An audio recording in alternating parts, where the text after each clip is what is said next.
PYQ based on chapter Mechanical Properties of Fluid that was asked in CET 2024.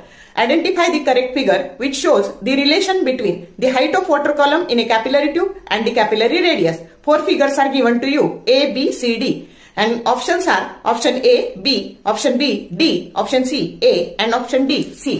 आता आपल्याला काय दिलंय तर ही जी काही कॅपिलरी ट्यूब आहे ही वॉटर कॉलम मध्ये बुडवलेली आहे आणि एच हे पाणी त्याच्यामध्ये चढलेलं आहे. हाईट ऑफ लिक्विड कॉलम जी काही आहे ती एच आहे आणि त्याची रेडियस आर आहे. त्यातल्या रिलेशनची करेक्ट फिगर कोणती? हा सरफेस टेन्शनचा फॉर्म्युला आहे, त्याहून हा एचचा फॉर्म्युला झाला. बाकीच्या क्वांटिटी जर कॉन्स्टंट असतील तर एच आणि आर एकमेकाच्या इनव्हर्स प्रोपोर्शन मध्ये बदलतात आणि म्हणून करेक्ट फिगर तुमची आहे डी.